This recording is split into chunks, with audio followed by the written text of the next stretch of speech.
Assalamualaikum warahmatullahi wabarakatuh. Gimana kabarnya hari ini? Semoga semuanya dalam keadaan sehat gitu ya, sehingga kita bisa melanjutkan perkuliahan dengan lancar. Ya, untuk materinya saya lanjutkan dulu dengan siklus asam sitrat. Ya, mungkin ini lebih dikenal dengan siklus Krebs gitu ya. Saya yakin semuanya sudah pernah mendapatkan materi ini ketika berada di SMA maupun di SMK begitu. Tapi nanti kita coba kaji lebih dalam lagi ya, harapannya nanti bisa lebih paham lagi gitu ya. Jadi sebenarnya siklus Krebs atau siklus asam sitrat ini seperti apa? Nah, sebelumnya kita lihat dulu bagaimana peran biomedis atau fungsinya begitu di dalam tubuh. Jadi yang pertama bahwa siklus asam sitrat atau siklus Krebs ini merupakan serangkaian reaksi metabolisme yang terjadi di mitokondria. Ya, seperti yang sudah kita ketahui bersama bahwa mitokondria ini merupakan salah satu organel di dalam sel, sehingga reaksi ini terjadi intraseluler atau di dalam sel. Jadi siklus asam sitrat ini mengoksidasi gugus asetil pada asetil-CoA, asetil koenzim A, dan mereduksi koenzim yang terreoksidasi melalui rantai transport elektron yang berhubungan dengan pembentukan ATP. Ya, jadi tujuan atau produk akhir dari siklus Krebs itu adalah ATP. ATP ini yang biasa kita kenal dengan istilah energi begitu secara umum. Ya, sehingga kita bisa ketahui bagaimana bahan makanan itu yang masuk ke dalam tubuh kita bisa dirubah menjadi energi, yaitu melalui siklus Krebs atau siklus asam sitrat. Nah, di dalam siklus asam sitrat ini harus ada asetil-CoA di sana. Asetil-CoA itu berasal dari mana? Asetil-CoA bisa berasal dari glukosa atau monosakarida yang lain, kemudian asam amino dan asam lemak. Sehingga dikatakan bahwa siklus asam sitrat ini merupakan jalur bersama terakhir untuk oksidasi karbohidrat, lipid, dan protein. Jadi di pertemuan yang lalu kita sudah bahas bahwa karbohidrat itu kalau di metabolisme akan menghasilkan monosakarida, misalnya glukosa. Kemudian untuk lipid atau lemak ini ketika di metabolisme akan menghasilkan asam lemak, dan protein ketika di metabolisme akan menghasilkan asam amino. Nah, ketika bahan utama ini kemudian dimasukkan ke dalam sel gitu ya, kemudian akan mengalami konversi menjadi asetil-CoA dengan proses degradasinya. Nah, jadi asetil-CoA bisa diperoleh dari dari hasil metabolisme karbohidrat, lipid, dan protein. Sehingga dikatakan di situ bahwa asam sitrat ini merupakan jalur bersama terakhir. Jadi kalau di awal karbohidrat ketika dirubah menjadi glukosa, maka jalur metabolismenya akan berbeda dengan lemak yang diubah menjadi asam lemak. Tapi ketika sudah menjadi monomer penyusun terkecilnya, maka akan masuk ke dalam sel, masuk ke dalam siklus Krebs atau siklus asam sitrat, yang nantinya akan menghasilkan energi. Sehingga bisa dikatakan bahwa kalau semakin banyak begitu ya bahannya, maka energi yang bisa dihasilkan itu juga semakin besar. Selain itu, siklus Krebs ini juga berperan di dalam proses gluconeogenesis, yaitu pembentukan glukosa, lipogenesis atau pembentukan lipid atau lemak, dan interkonversi asam amino, atau yang nantinya bisa bermuara gitu ya pada pembentukan protein. Jadi selain menghasilkan energi, ya, siklus Krebs ini juga berperan di dalam pembentukan kembali begitu, baik karbohidrat, lemak maupun protein. Untuk siklus asam sitrat ini berlangsung di sebagian besar jaringan, jadi hampir di semua jaringan dia bisa berlangsung, tetapi paling banyak di hati. Karena hati ini merupakan sentral atau pusat dari metabolisme, di mana di sana berkumpul banyak enzim gitu ya untuk berbagai proses metabolisme yang terjadi di dalam tubuh. Sehingga ketika sel hati mengalami kerusakan, maka secara genetika akan terjadi penurunan kadar enzim.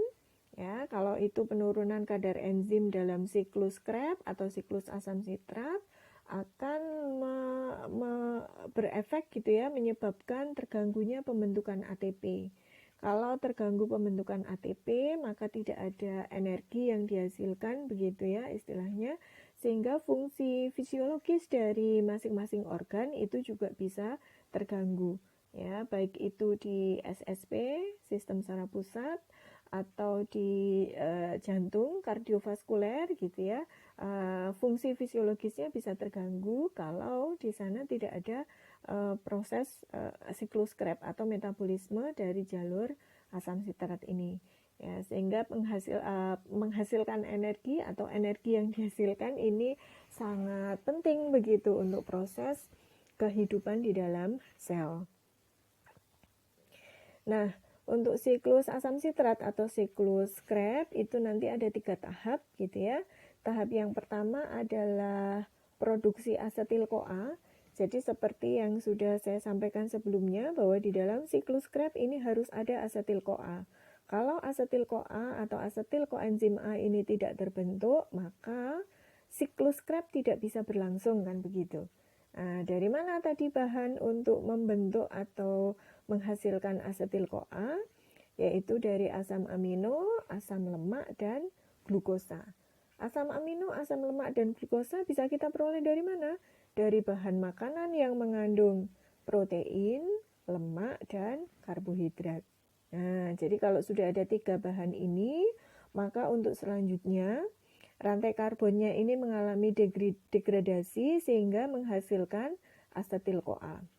Khusus untuk glukosa atau gula yang lain, monosakarida maupun karbohidrat yang lain, ini proses pembentukan asetil-CoA-nya melalui jalur lagi. Jadi ini perjalanannya panjang gitu ya. Kalau di sini kan kelihatannya pendek gitu. Tetapi ini di sini ada kurang lebih 12 atau 13 reaksi gitu yang terjadi di sana, sehingga dari glukosa ini bisa menghasilkan atau bisa dimetabolisme menjadi asetil-CoA. Ya, kalau yang lain untuk asam lemak maupun asam amino ini bisa mengalami degradasi, jadi pengurangan elektron begitu ya, sehingga bisa menghasilkan asetil-CoA. Untuk glukosa ini dia melalui jalur glikolisis atau metabolisme gula ya. Jadi untuk menghasilkan asetil-CoA ini glukosa harus masuk ke dalam jalur atau siklus reaksi glikolisis. Reaksi glikolisis itu adalah perubahan glukosa menjadi pirufat. Jadi pirufat ini senyawa antara begitu ya, untuk kemudian dikonversi lagi menghasilkan asetil-CoA. Nah, dari pirufat menjadi asetil-CoA ini dibutuhkan enzim piruvat dihidrogenase kompleks atau enzim kompleks PDH, di mana ini merupakan gabungan enzim gitu ya. Jadi ada 3 enzim di sana yang bisa mengubah pirufat di sini menjadi asetil-CoA. Ya, untuk yang lain asam amino dan asam lemak ini sudah bisa langsung gitu menjadi asetil-CoA. Kalau glukosa ini harus melalui glikolisis dulu menghasilkan pirufat, kemudian dari pirufat nanti baru bisa dikonversi menjadi asetil-CoA. Nah, dengan demikian di tahap pertama ini sudah selesai, yaitu terbentuknya asetil-CoA. Kemudian tahap berikutnya adalah tahap inti dari siklus Krebs atau siklus asam sitrat. Jadi yang disebut dengan siklus itu kan kegiatan yang berlangsung terus-menerus begitu ya. Nah, kalau di dalam siklus Krebs ini reaksi metabolismenya terjadi secara berkesinambungan, secara terus-menerus seperti yang ada di dalam gambar. Jadi ini kan muter gitu ya. Nah, yang ini sama sebenarnya, ini adalah gambar yang diperbesar dari gambar sebelah kiri. Ya, jadi kalau dilihat di sini ada 8 reaksi begitu yang terjadi di dalam inti dari siklus Krebs. Jadi tahap 2 ini disebut sebagai tahap oksidasi asetil-CoA. Tapi ternyata oksidasi asetil-CoA itu tidak hanya asetil-CoA dioksidasi menjadi apa gitu ya dengan satu langkah, tetapi ada 8 reaksi di sana yang terjadi.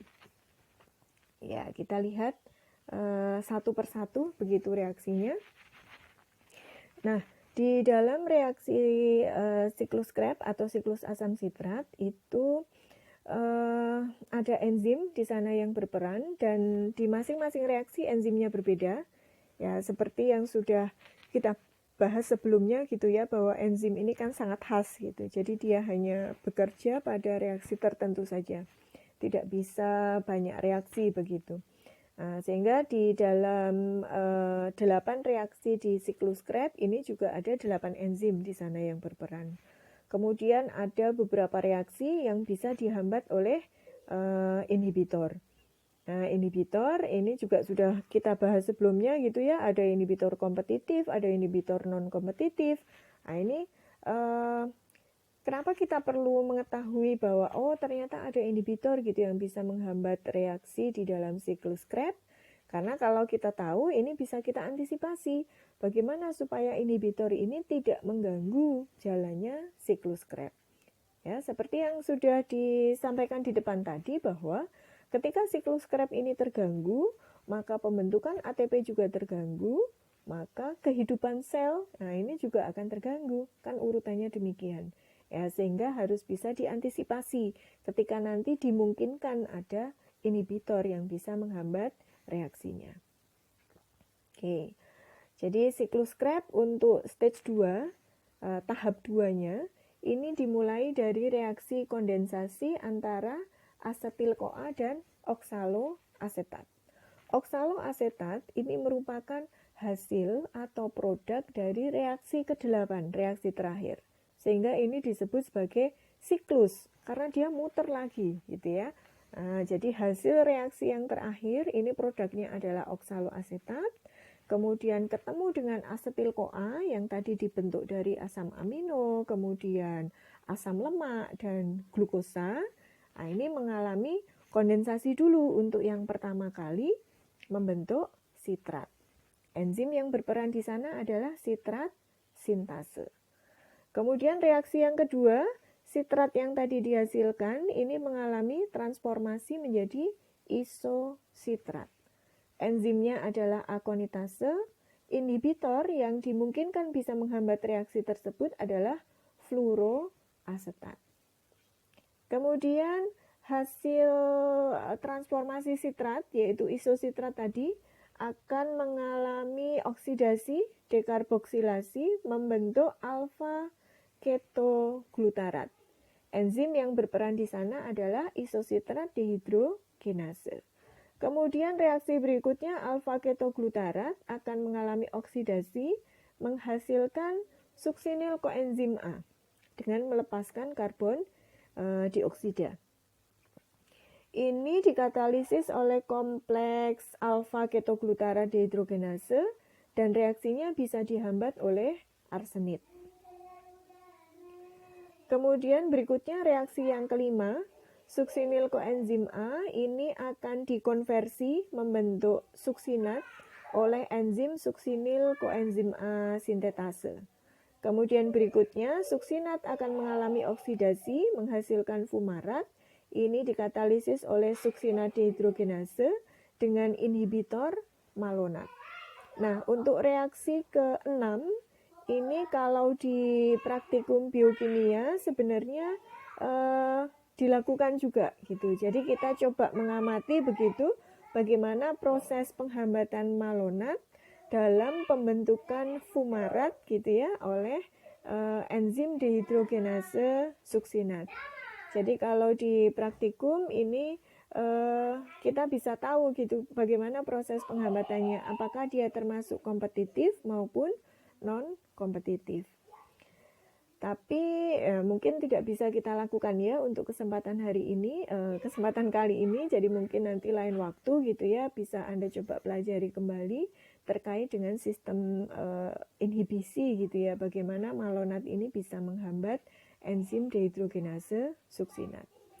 Kemudian berikutnya fumarat ini mengalami hidrasi menghasilkan malat yang dikatalisis oleh enzim fumarase. Kemudian malat ini mengalami oksidasi menjadi oksaloasetat dikatalisis oleh L-malat dehidrogenase.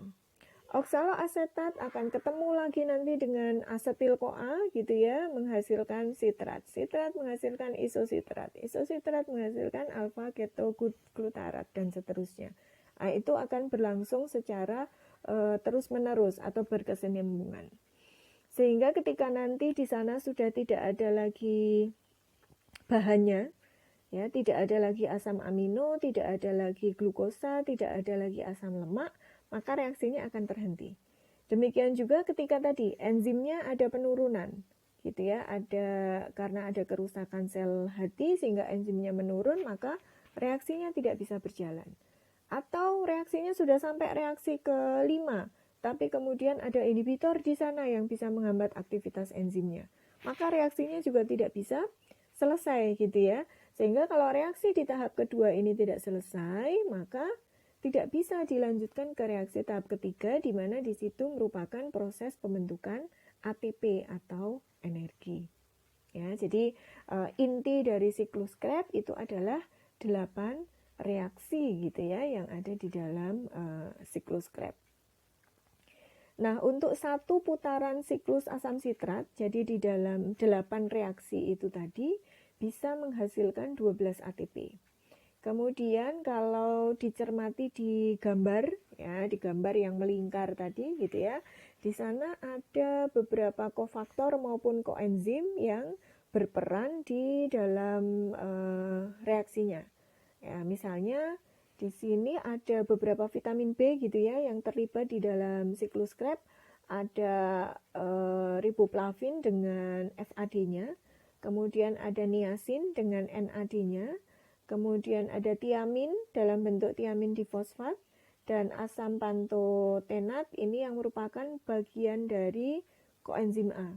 Jadi dia merupakan kofaktor yang melekat pada asetil-CoA maupun suksinil-CoA. Ya, jadi merupakan bagian dari koenzim A-nya. Sehingga ketika di situ terbentuk asetil-CoA, maka asam pantotenat ini bisa berfungsi sebagai kofaktor.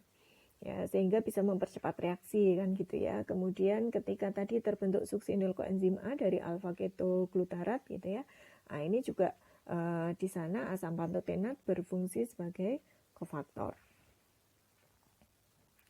Kemudian untuk siklus asam sitrat ini dikatakan bersifat amfibolik.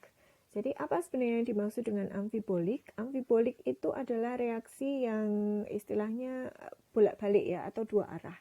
Jadi selain tadi asam amino, asam lemak, dan glukosa ini akan diubah gitu ya menjadi ATP atau menjadi energi, tapi di beberapa part dari siklus asam sitrat atau siklus Krebs ini bisa masuk ke dalam siklus pembentukan dari karbohidrat, lemak maupun protein. Sehingga itu disebut sebagai amfibolik gitu. Jadi tidak hanya satu arah tetapi dua arah reaksinya. Nah, lebih jelasnya gambarannya mungkin demikian ya.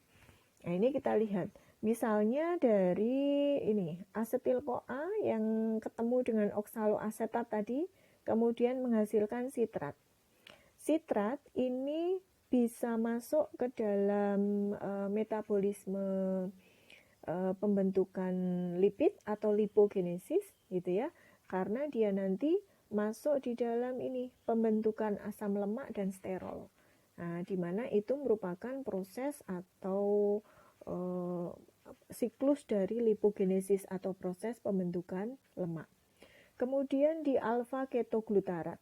Nah, alfa ketoglutarat ini nanti akan masuk ke dalam metabolisme protein. Kenapa demikian? Karena dia masuk ke dia bisa menghasilkan glutamat, yang mana glutamat ini nanti bisa menghasilkan arginin, prolin, glutamin, kemudian purin. Nah, ini adalah asam amino. Nah, asam amino tentu saja nanti proses selanjutnya adalah dia akan membentuk protein atau istilahnya adalah transaminasi gitu ya. Jadi konversi, intrakonversi dari asam amino.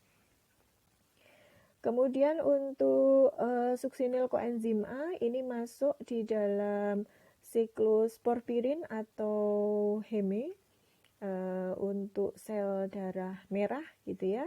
kemudian dari oksaloasetat ini masuk di asam amino yang kemudian ke protein, kemudian oksaloasetat juga bisa masuk ke protein maupun glukosa, ya. Nah, sehingga ini yang tadi dimaksud sebagai amfibolik.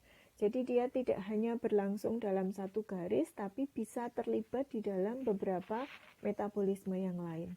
Ya, jadi bisa berkebalikan begitu. Oke, itu untuk sifat amfiboliknya. Kemudian kita lanjutkan dengan glikolisis dan oksidasi pirufat. Ya, glikolisis ini sudah kita bahas sebelumnya ya, bahwa glikolisis ini merupakan reaksi atau merupakan jalur metabolisme untuk merubah glukosa menjadi pirufat, kan gitu. Nah, bagaimana peran biomedisnya gitu ya? Kita lihat bahwa glikolisis ini merupakan jalur utama metabolisme glukosa. Yang lain juga bisa ya, ada fruktosa, galaktosa, ataupun karbohidrat lain yang berasal dari makanan. Terjadi di sitosol di semua sel, dan reaksinya bisa berjalan baik secara aerob maupun anaerob. Kalau stage 1 tadi, pembentukan asetil-CoA itu terjadi secara aerob. Dia tidak bisa terjadi secara anaerob. Ya, sedangkan kalau glikolisis ini bisa aerob, bisa anaerob.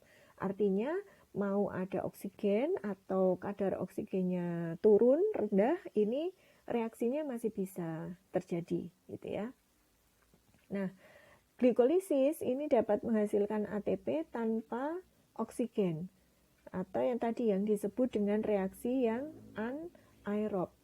Tetapi perlu diperhatikan bahwa ketika di sana tidak ada oksigen, maka otot rangka ini akan bekerja sangat keras gitu ya, sehingga memungkinkan jaringan bertahan hidup ya, meskipun mengalami anoksia. Jadi turunnya kadar oksigen di dalam sel ini masih memungkinkan jaringan tersebut hidup karena masih terjadi proses glikolisis.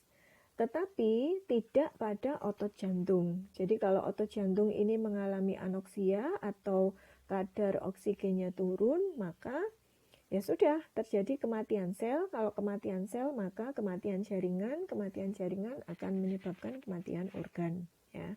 Sedangkan di jaringan yang lain ini masih bisa bertahan dengan adanya proses glikolisis. Perbedaannya glikolisis pada kondisi aerob dan anaerob. Jadi kalau yang pada kondisi anaerob di sini jumlah ATP-nya hanya 2 mol dibandingkan 38 mol kalau dalam kondisi aerob. Jadi memang kalau nggak ada oksigen ini kerjanya sangat keras gitu ya. ATP yang dihasilkan sedikit, glukosa yang dimetabolisme harus lebih banyak karena di sana tidak ada oksigen. Sedangkan kalau ada oksigen, reaksinya bisa berjalan dengan lebih mudah, lebih ringan. ATP yang dihasilkan juga lebih banyak. Ya, jadi itu bedanya glikolisis dari anaerob maupun aerob. Kemudian untuk glikolisis ini kan di dalam prosesnya membutuhkan enzim gitu ya, membutuhkan enzim. Nah, ketika enzim yang berperan di dalam proses glikolisis ini mengalami penurunan atau kadarnya berkurang, maka ada beberapa penyakit yang bisa disebabkan oleh defisiensi enzim glikolisis. Misalnya yang pertama adalah kekurangan enzim pirufat kinase, ini bisa menyebabkan anemia hemolitik. Kemudian kekurangan fosfofruktokinase, ini bisa menyebabkan kelelahan otot rangka.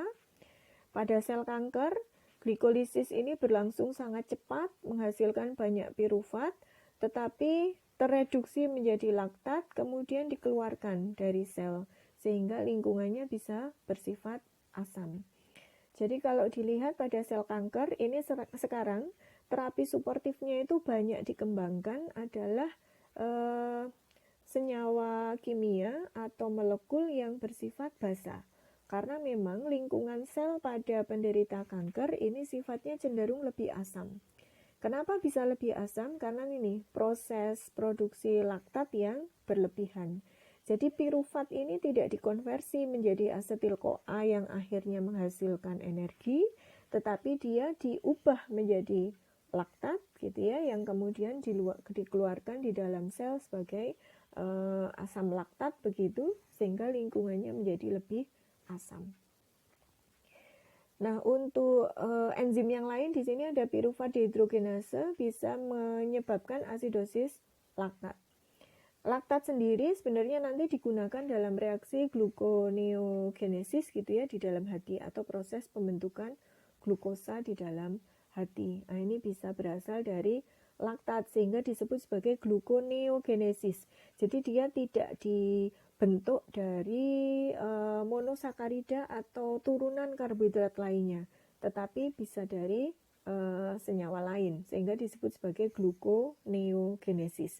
Sedangkan kalau pembentukan glukosa yang berasal dari senyawa karbohidrat itu kita sebut saja sebagai glucogenesis ya. Oke.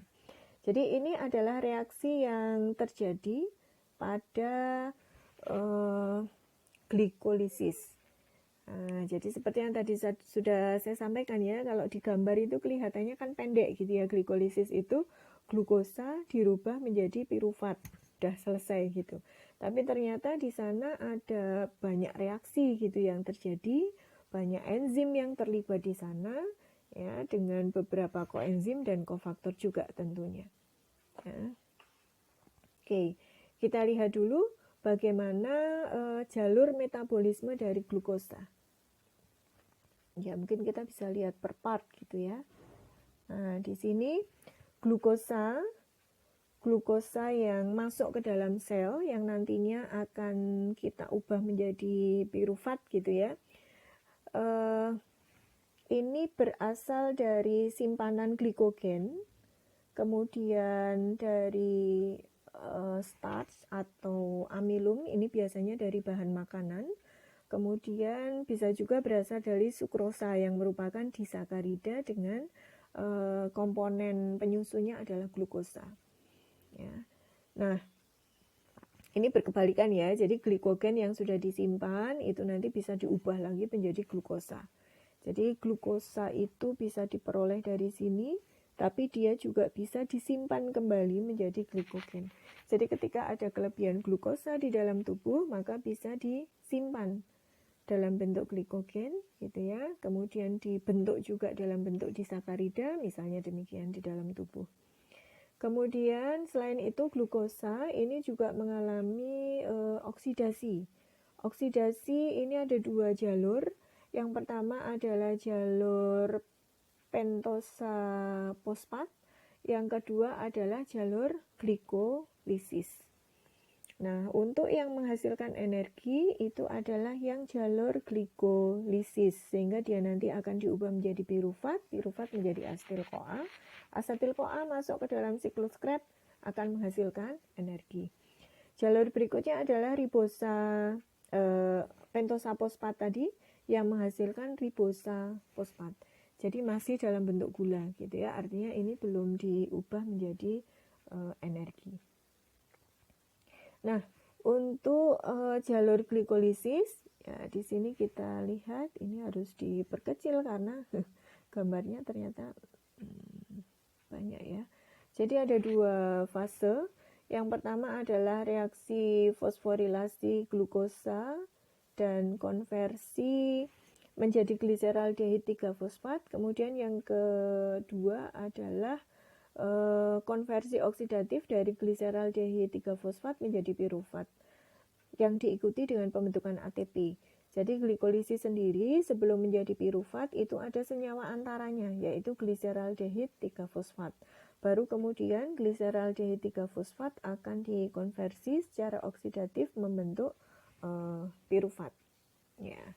Reaksi yang terjadi di sini kalau kita lihat ada 5 reaksi untuk di fase A, kemudian ada 5 reaksi lagi di fase B.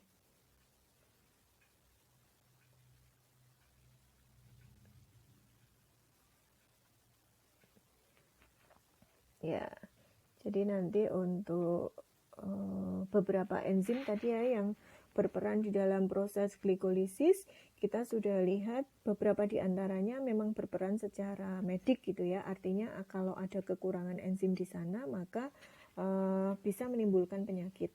Demikian juga terhadap reaksi glikolisisnya, dia tidak akan berjalan dengan lancar atau berjalan dengan sempurna. Oke, kemudian kita lihat untuk kemungkinan. Jadi ini kemungkinan gula ini setelah dia mengalami glikolisis menjadi pirufat, kemungkinannya ini dari pirufat akan diteruskan kemana kan gitu ya. Jadi kalau kita lihat di gambar, glukosa ini yang dirubah menjadi pirufat akan mengalami reaksi lebih lanjut menjadi asetil-CoA atau laktat seperti yang tadi terjadi pada pasien kanker, atau etanol. Ini merupakan proses fermentasi ya. Kalau dia menjadi asetil-CoA maka akan masuk ke dalam siklus asam sitrat tadi sehingga bisa menghasilkan ATP atau energi. Ketika dia masuk di dalam kondisi yang anaerobik ya, jadi kalau yang aerobik tadi dia bisa menghasilkan asetil-CoA, kalau yang anaerobik akan menghasilkan laktat ya. Laktat ini biasanya tadi dikeluarkan gitu ya dalam otot ya, kemudian beberapa bagian di dalam sel juga. Nah, ini kondisinya anaerobik. Kemudian kalau anaerobik atau hipoksia, jadi yang lain bisa juga menghasilkan etanol. Misalnya adalah contoh fermentasi dengan bantuan yeast gitu ya. Mungkin ini contoh gampangnya adalah ketika kita bikin tape gitu ya. Jadi tape itu kan kalau ada oksigen malah nggak jadi ya. Ya, karena proses yang dibutuhkan adalah kondisi anaerob atau tanpa oksigen sehingga bisa terbentuk etanol di sana. Ya, sehingga tape itu bisa dibuat dari apapun yang mengandung karbohidrat sehingga di sana nanti akan dihasilkan glukosa gitu ya. Kemudian reaksinya bisa berlanjut dengan bantuan yeast, ini akan menghasilkan etanol. Kalau di dalam tubuh maka dia akan menghasilkan laktat ya. Nah, ketika kondisinya aerob maka sangat memungkinkan untuk masuk ke dalam siklus Krebs karena di sana terbentuk asetil-CoA. Ya, itu untuk kemungkinan gitu ya, bagaimana apa yang terjadi ketika pirufat ini sudah dibentuk. Apakah dia akan langsung masuk ke dalam siklus Krebs atau tidak? Ternyata tidak gitu ya, tergantung dari kondisinya. Kalau dia aerob maka bisa lanjut ke siklus Krebs dengan menghasilkan atau membentuk asetil-CoA. Tetapi ketika dia kondisinya anaerob maka yang dihasilkan adalah laktat ya, tidak berlanjut ke pembentukan ATP. Kemudian kalau dia dalam kondisi anaerob biasanya ini yang di luar tubuh gitu ya, akan terbentuk etanol dengan bantuan yeast tadi. Nah, ini adalah gambaran gitu ya bagaimana gula ini bisa kita peroleh tadi dari glikogen, kemudian dari amilum gitu ya, dari beberapa disakarida. Selain itu juga bisa dibentuk lagi gitu ya. Jadi selain glikogen ini dipecah menjadi gula, maka gula ini juga bisa dibentuk lagi menjadi glikogen. Ya, jadi beberapa senyawa terlibat di sini ini ya, bagaimana proses pembentukan glukosa menjadi gula lain gitu. Kemudian jadi bisa kita lihat nih, senternya adalah di glukosa, bahwa untuk masuk ke dalam siklus Krebs maka yang ada di sana kan glukosa gitu ya. Glukosa ini kita bisa peroleh dari glikogen. Kemudian selain itu juga dari amilum dengan bantuan amilasenya. Kemudian dari fruktosa ya, dari sukrosa. Nah, ini juga bisa masuk ke dalam siklus Krebs. gitu. Kenapa demikian? Karena tadi senyawa antaranya adalah ini nih, gliseraldehid 3-fosfat. Jadi baik itu glukosa maupun fruktosa, kemudian di sini ada dari fruktosa ini ada gliseraldehid dan dihidroksiaseton fosfat gitu ya. Ini juga bisa masuk ke dalam siklus glikolisis. Jadi tadi disampaikan bahwa glikolisis ini tidak hanya untuk glukosa saja, tetapi bisa juga dari fruktosa, ya, yang mana pokoknya dari semua gula ini hasil antaranya adalah ini, gliseraldehid 3-fosfat. Ketika sudah terbentuk gliseraldehid 3-fosfat, maka bisa dilanjutkan kemudian untuk menghasilkan pirufat.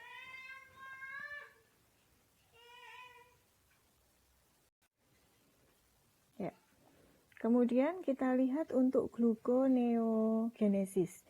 Jadi tadi sudah sempat kita singgung gitu ya, bahwa yang disebut dengan gluconeogenesis adalah sintesis glukosa dari senyawa non-karbohidrat, konversi pirufat dan senyawa dengan 3 hingga 4 atom karbon menjadi glukosa.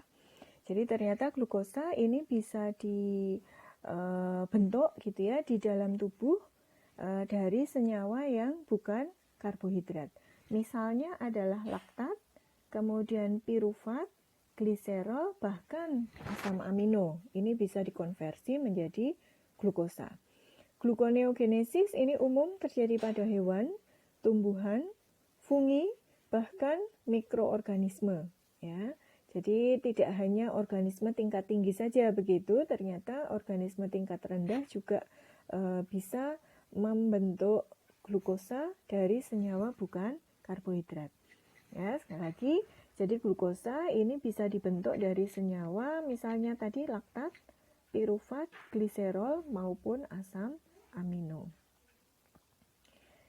Bagaimana proses pembentukannya? Nah, ini mungkin jauh lebih simpel begitu ya gambarannya. Ya, di sini ada hubungannya hubungannya apa gitu sebenarnya dengan siklus Krebs gitu. Kalau kita lihat di sini bahwa 7 dari 10 reaksi enzimatik di proses gluconeogenesis ini merupakan kebalikan dari glikolisis. Jadi reaksinya bisa berjalan bolak-balik. Sedangkan 3 reaksi dalam glikolisis yang irreversible, artinya hanya satu arah, itu adalah konversi glukosa menjadi glukosa 6-fosfat, kemudian fosforilasi fruktosa 6-fosfat menjadi fruktosa 1,6-bifosfat, dan konversi fosfoenol pirufat menjadi pirufat. Ya, di dalam kurung ini adalah enzimnya, oleh enzim yang ini heksokinase, ini fosfofruktokinase, dan ini pirufat kinase. Ya, jadi kita lihat tadi bahwa kalau tadi kan untuk menghasilkan glukosa jalurnya ke bawah ya. Jadi dari disakarida, kemudian starch, kemudian ada di sini glikoprotein gitu ya. Ini akan menghasilkan glukosa, kemudian glukosa akan mengalami glikolisis gitu ya, sehingga menghasilkan pirufat, pirufat masuk ke asam sitrat maupun secara anaerob dia akan menghasilkan laktat gitu. Nah, ini kemudian dibalik reaksinya, tidak dari atas ke bawah tapi dari bawah ke atas. Dimana kita lihat yang pertama adalah laktat. Laktat ini tadi merupakan hasil atau produk glikolisis pirufat gitu ya di dalam kondisi anaerob. Jadi laktat ini akan dikonversi kembali menjadi pirufat.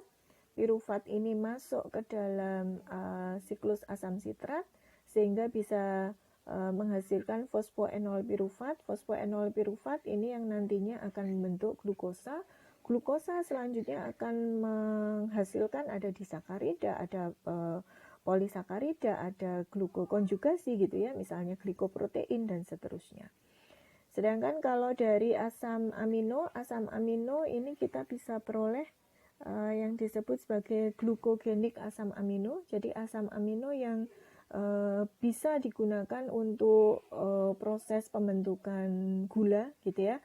dia masuk ke dalam jalur asam sitrat sehingga menghasilkan fosfoenol pirufat dan seterusnya hingga menghasilkan glukosa dan ini beberapa turunan dari glukosa ya, atau senyawa kompleksnya. Kemudian ada kalau yang dari asam lemak tadi ada gliserol ya, triasil gliserol. Ini tidak lewat siklus asam sitrat, tetapi dia langsung masuk ke dalam konversi fosfoenol pirufat menjadi glukosa. Kemudian di tanaman di sini ada fiksasi CO2 sehingga menghasilkan 3 fosfogliserat. 3 fosfogliserat ini akan menghasilkan glukosa gitu ya, tidak melalui siklus asam sitrat. Jadi beberapa senyawa tadi yang bisa membentuk glukosa meskipun dia bukan bagian dari karbohidrat. Jadi umumnya ini laktat pada hewan, kemudian kalau fosfogliserat ini pada tanaman ya, di mana ada yang membutuhkan siklus asam sitrat, ada juga yang bisa langsung terkonversi menjadi glukosa.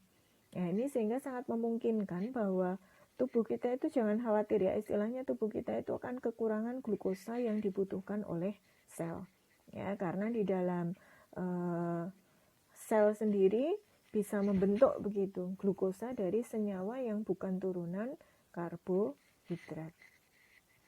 Ya, demikian untuk siklus asam sitrat dan glikolisis gitu ya, termasuk oksidasi pirufat di sini. Jadi harapannya semoga nanti bisa lebih memahami bagaimana yang pertama adalah ATP atau energi itu dihasilkan dari bahan makanan. Kemudian bagaimana proses pembentukan gula dari senyawa yang bukan gula, bisa di sel hewan, sel tumbuhan, apakah melalui reaksi siklus Krebs atau tidak gitu ya.